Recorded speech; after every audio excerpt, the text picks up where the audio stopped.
Jennifer, thank you for joining us, and congratulations on being selected to this year's Donner Book Prize shortlist. Thank you. Now, your book, Hunger in the Balance, what was the inspiration behind the book, and why did you write it? Well, it's a good question because I originally became interested in the topic of international food aid way back in 1989. I was in West Africa. I was researching for my PhD dissertation.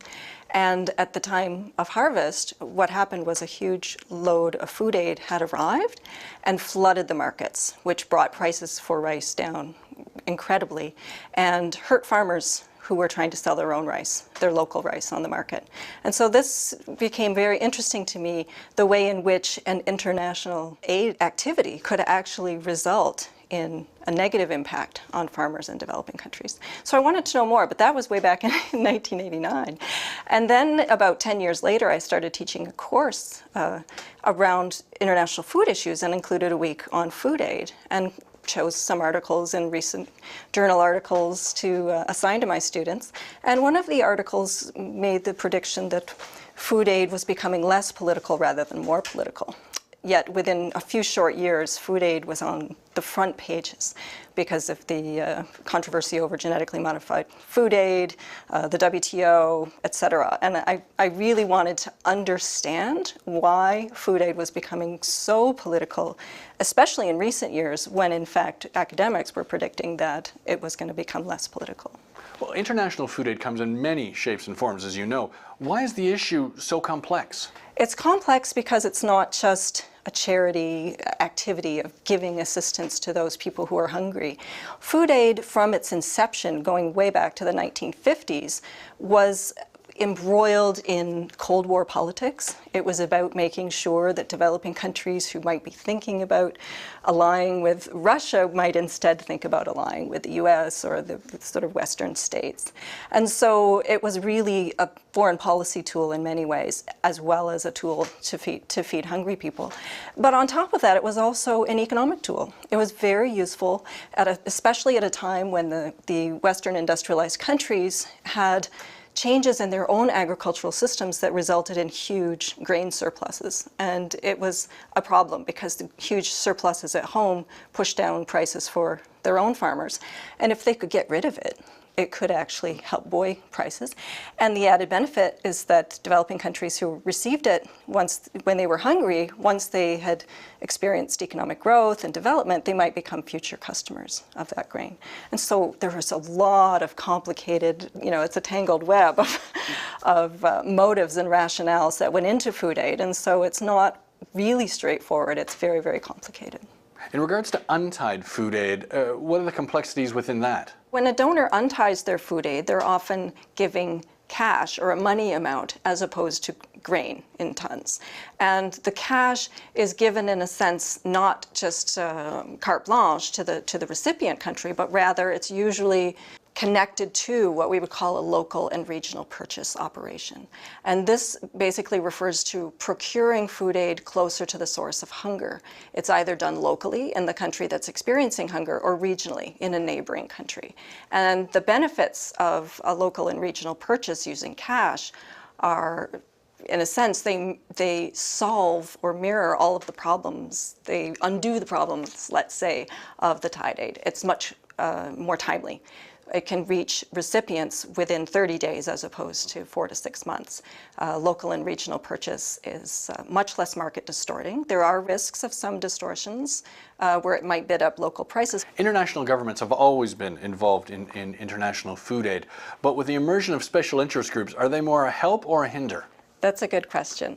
And special interest groups can refer to non-governmental organizations, even those that are actually delivering the assistance, as well as those kinds of business interests who might be either providing the grain or provided it for countries that tie their aid, or even the shipping companies in the case of the United States, which has specific laws about US flagged ships carrying food aid. And so the special interest groups have been a key part of the story of the politics of international food aid. It was in the countries that have untied their food aid, it was NGOs, humanitarian groups in particular, including in Canada, the Canadian Food Grains Bank, really played a key role in in a sense, sparking the debate nationally and getting a conversation going with their governments to think about changing their policies to become more efficient and more effective by untying their food aid. So they have played a really positive role in that sense in terms of the untying. But in cases like the US, what we see is what they call the iron triangle, which is those NGOs that rely on that food aid for their own budgets. So they're very self-interested in having tied aid, which is not the case in other countries. The shipping companies and the grain lobby. And so together, those lobby groups have been very, very powerful in stopping reform in the US, whereas all other donors have basically untied their food aid. And so the US case is particularly interesting, and it's heating up right now with the latest budget proposal from President Obama, where he is now proposing to untie US food aid. It's a major step. He's not the first president to try this.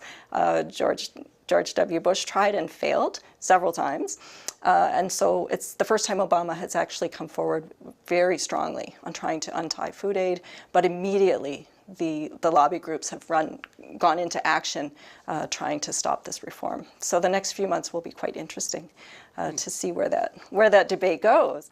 More recently, technology has raised its ugly head in regards to international food aid.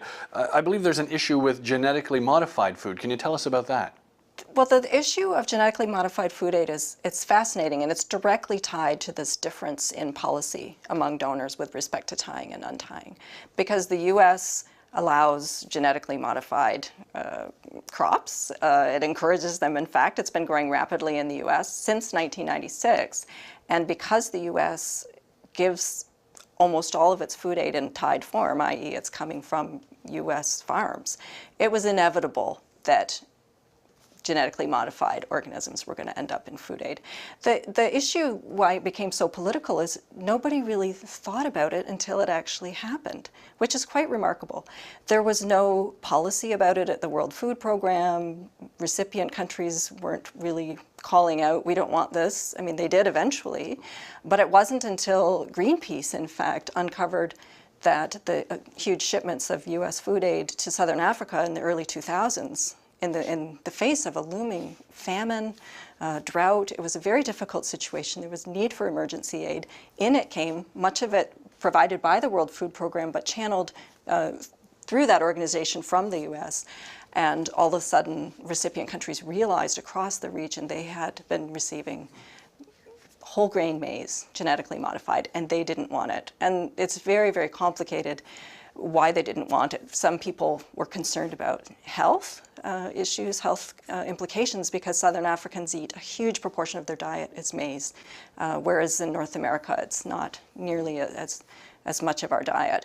That was a concern, but it was also, there were ecological concerns. It was whole grain maize, it wasn't ground, and so it could actually get into the seed supply. And there are all kinds of ecological concerns around genetically modified crops. But it wasn't just that, it was also complicated by the fact that in good years, when they weren't experiencing drought, some of those countries did actually export crops to the European Union. And at the time, the European Union had a moratorium on the import of genetically modified organisms. And so there were sort of political, ecological, health, and economic factors that all wound up into this very explosive issue. At one point, the president of Zambia said, we don't want it, take it back. And he was accused by, donors of basically starving his own people. Yeah. Exactly. And he was told beggars can't be choosers. It was very, very tense moment. And finally, after much pressure, the US did agree to, and the World Food Program did agree, to take that maize, bring it to South Africa, mill it so that it couldn't contaminate the seed supply. And most of the countries, except for Zambia, eventually accepted it. But in the end, they were able to source some non-genetically modified maize for Zambia. And the situation was eventually diffused, but it really was an illustration of how this potentially explosive issue, and it basically happened without anyone really realizing. The World Food Program didn't even have a policy on genetically modified organisms in 2002-03, when they had been on the market already for over 5 years. And so it was an interesting case of learning about the politics as, Exactly. as we worked our way through it. As the issue of food aid becomes more and more complex, where do you see it heading in the future, its problems and perhaps solutions? That's a good question. The future of food aid, I think, is somewhat uncertain. The food aid originally was very politically motivated from the start, and it always, from the beginning, benefited the donor country. So we've gone through the series of reforms to make food aid better, but in a sense, it took away a lot of the benefits that donor countries had.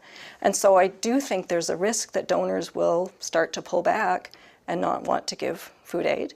And this might not be a bad thing, because there are other ways we can address hunger apart from handouts of food aid. Of course there are.